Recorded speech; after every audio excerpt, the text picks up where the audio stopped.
So you may have heard about the Australian soldiers who were conducting themselves in what it would be seen as a typical manner in Afghanistan. It's not an uncommon thing in Afghanistan for American soldiers, US soldiers, to execute prisoners and execute just everyday civilians, either sniping them or whatever. They'll do whatever, and then taking trophies. I mean, this is sort of something that happens in every war. War is a crime. And the Australian soldiers, I find it interesting that there's been a number of soldiers now who have been caught. There's been some whistleblowing happening about this, about Australian soldiers executing Afghans, cutting the throats of 2 teenagers and throwing them in the river, just shooting, executing, killing an Afghan person who was completely unarmed, shooting them in the head. This is not an aberration what's going on, and I feel like this whole expose on these war crimes, and I've said war is a crime. This expose on war crimes that's happening in Australia, I feel in some ways this is a bit of a limited hangout, in that it's just a certain release of information that is made to look as if the Australian government and the Australian military are really keeping an eye on their soldiers and making sure that, the rules of war, the rules of engagement are being met, are being respected. Those rules of engagement are nonsense, and they're violent, and they're unjust, of course, and they're all crimes. But this is what I think we're being led to believe here in Australia, that everything is being monitored, that we're being good soldiers, we're keeping up with the Anzac tradition. And mind you, there's been I think close to 300 soldiers, probably a lot more, because that was when I mentioned that about a year ago. There was close to 300 soldiers, Australian soldiers, had killed themselves. Of course, in the United States, I don't know what the figures are now, but for a long time now, there's been 22 soldiers, veterans, every day have killed themselves. Every day. There's more soldiers have killed themselves, US soldiers, than all the soldiers that have been killed in the wars, basically. Now, why are they doing that? Because there's something that they're doing that they can't bear to live with. And this is what's going on. This is the something that they can't live with, and that is going over to a country, invading a country, which the US is doing over and over again, just invading countries without any provocation, and basically on lies, and it's just lies over and over and over again. This is what US empire does.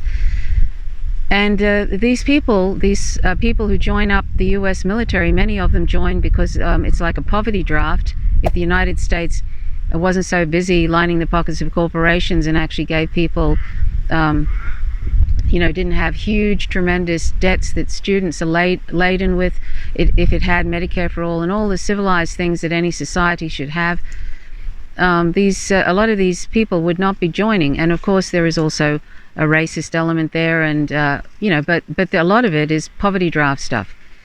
And so people continue to join the war, and now is the case that in the United States, children of soldiers that are now veterans of the Afghanistan war are joining. That's how insane it is. 20 years of war, the longest war there has ever been, I think, in the United States, and it's so depraved. And so what's happening with these Australian soldiers is not an aberration, but we're led to believe here in Australia that it is, and that's why I call it a limited hangout in a way, because it's basically only releasing a certain amount of information, so we're led to believe that everything is going well and that it is all out front for us to see.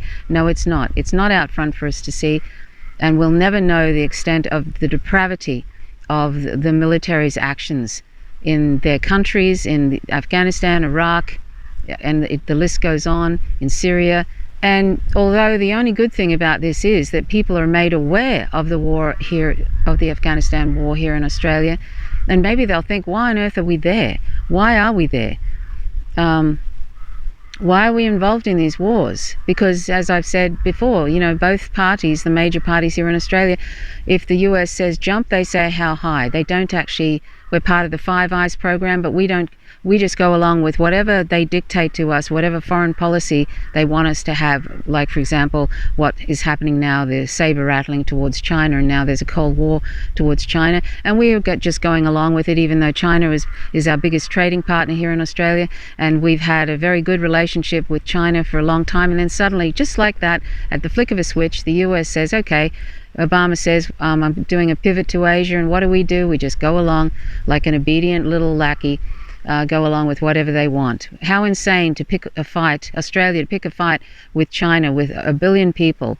And China is powerful economically, and it will be powerful military, and that's another problem. That when you eventually have a huge military, because you're actually trying to have parity with US empire, so that they don't invade and basically turn your country into a cluster F like every other country that they try to every other country that they invade or put economic sanctions on, or whatever they try and do.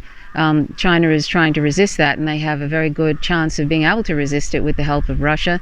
Russia is a very powerful country, and even though its military only has a tenth of the budget of the United States, it still has parity with its nuclear armory. In fact, in some cases, it actually has more superior nuclear weapons, than the United States. These war crimes by Australian soldiers are not an aberration, and they are something that like the United States has been doing, like the UK has been doing, and there will never be known how much depravity has gone on in Afghanistan, Iraq, etc. It's so difficult to be aware. I mean, it is so difficult, and I'm sure you would agree, to be aware of what we are doing year after year after year in these countries to these people who are so poor. And they're killing these Afghan, insurgents in quotes, or who are just trying to defend their land from a dreadful, appalling occupational force. And they're being punished for that. They're being punished for pushing back and, trying to defend their own country. It's just, I don't know. It's just unbelievably sad. Anyway, this is why it's so important for us to be anti-imperialist and anti-war, because this has to stop. This has to stop. This is destroying so many lives. And imagine, if your country, imagine where you were living, you had drones flying over regularly and basically bombing families and friends of yours. 98%, I think, of 90% of people who are bombed by drones are civilians.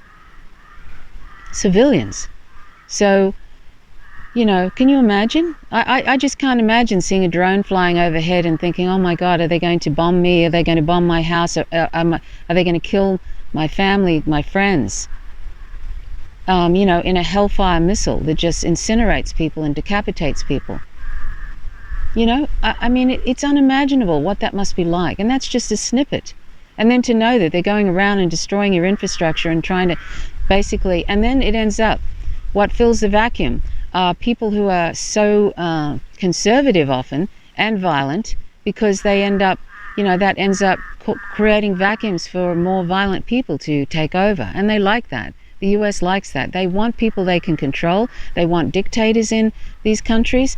We don't need that here, because we just do whatever the US wants us to. So I think probably if we didn't, we'd probably have some big trouble. But I mean, it's like what the depravity that the Australian government and the military are involved in. I mean, if you don't submit to US empire, you go into the crosshairs. Look at Venezuela, look at Bolivia. And we were meddled with in 1975, Gough Whitlam. The CIA helped overthrow Gough Whitlam, a sitting prime minister who was a democratic socialist, who introduced free healthcare, who was against the Vietnam War, who was against war in general. Well, from what I understand, he was for indigenous rights. He wanted Australia to use its own resources. He didn't want basically US corporations coming in and taking over. He had a vision for Australia, and the CIA admitted to helping overthrow him. And that was in 1975, and it's been a neoliberal mess ever since. So anyway, I digress, but listen to Kevin Gostola talk about this Australian soldiers' war crimes in quotes, because war is a crime, in Afghanistan, and what he thinks about it. Thanks for watching. Our first story here, we have Australian military whistleblower who revealed war crimes in Afghanistan demands charges to be dropped. What happened today? Yeah, so as we are recording this show, something that has dominated the global news media is the Zabaraton report, which examined allegations of Australian special forces being engaged in committing war crimes in Afghanistan. And there have actually been indications that potentially 19 different soldiers could find themselves prosecuted in Australia. And at the same time, there is this whistleblower named David McBride who was involved in revealing or leaking documents about the unlawful killings of unarmed civilians in Afghanistan to the ABC. That's the Australian Broadcasting Corporation in Australia. And the Australian Federal Police considered bringing a case against journalist Dan Oakes over the publication last month, backed away from that, but still has this case pending against David McBride. The offenses, as laid out by the Canberra Times, say that it includes the theft of Commonwealth property and the unauthorized disclosure of material to journalists. And so this is something that I think should be very alarming. And his lawyers are raising the fact that right now we're seeing that the country is reckoning with the role of the special forces who were deployed to Afghanistan with other coalition forces. And we're getting gruesome details about the conduct that they engaged in. And their lawyers, Mark Davis, one of the lawyers, says that David McBride alerted the Defense Department to this culture of impunity that existed over in Afghanistan. He did so at great risk to his career and reputation. And yet, there's a limitation to what they can say about his case because there are national security orders in place that mean that they cannot discuss some of the details openly, is what Mark Davis, his lawyer, is telling the press. So, let's consider this because the fact of the matter is, when you look at it in the larger context, I find it amazing and stunning that there has been even a tiny bit of justice in Afghanistan against these troops, or that people within the Australian government would be investigating these acts. And what we're talking about here, just so we don't keep it abstract, is the killings of at least 39 Afghans. They describe a practice known as blooding. This is in reporting in the U.S., like NBC News, or the Associated Press did this report. And it describes something where soldiers would plant weapons and radios to support false claims that prisoners were enemies killed in action. So what would happen is there would be soldiers out there who would capture Afghans. They would be potentially their first kill. So in order to get that, they would shoot them, and then they would plant the weapons so that they could show that there was a justification for executing them. And this is the kind of war crime that this investigation focused on. It was a 4-year investigation by Major General Paul Brereton, who's a judge and an Army reservist who was asked to look into allegations. And then, according to the Associated Press, more than 400 witnesses he consulted, and there were thousands of pages of documents that were reviewed. This is a major investigation by one of the Five Eyes countries and an ally of the U.S. And to remind you that we have had nothing on this scale at all. We've had not even a fraction of this when it comes to accountability and justice. And in fact, right now, when we look at the Biden-Harris transition team, General Stanley McChrystal, of all people, is being asked to advise Joe Biden, being invited to be part of that is involved in national security briefings. And here's someone who's implicated in a major torture scandal at Camp Nama. I encourage you to revisit the work of Jeremy Scahill in his book Dirty Wars, where he detailed extensively not only Stanley McChrystal's background, but also looking at the way in which this prison functioned that Joint Special Operations Command oversaw, and the kind of torture that was going on. You CIA people who even said this was going beyond the torture techniques that were authorized. And we know that there were ugly night raids that have been going on in Afghanistan. Those were systematized by Stanley McChrystal. This sort of warrior culture that is being indicted by the media is something that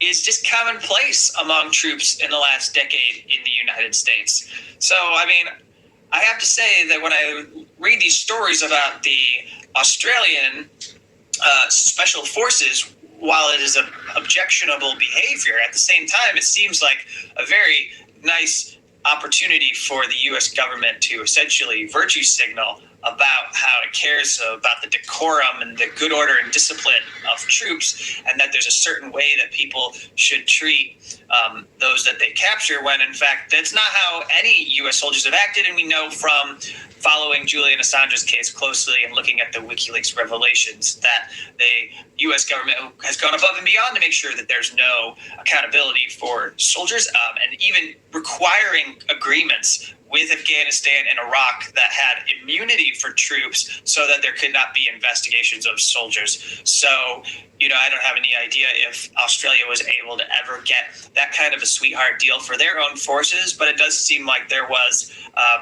there's a cultural difference here, it would seem, where people in Australia saw what some of their own had done and were outraged. Meanwhile, people in the United States, I don't think we really have that kind of reaction. What the warrior does justifies the ends, and so that's the way it all plays out.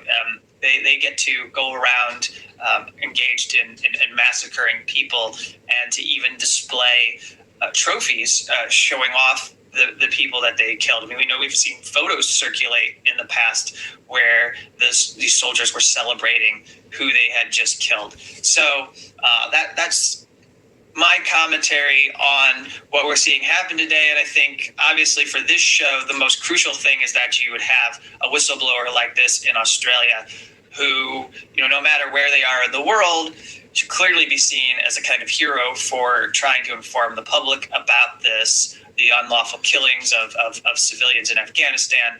And, immediately those charges should be dropped. Thank you for bringing this story to everyone's attention, Kevin. It might be a stretch of a comparison, but it also reminds me in terms of the U.S.'s conduct of the practice of murdering people with drones and then claiming that they were enemies killed in combat afterwards, which was and is still, I would imagine, a very common practice in the U.S. military. Yeah.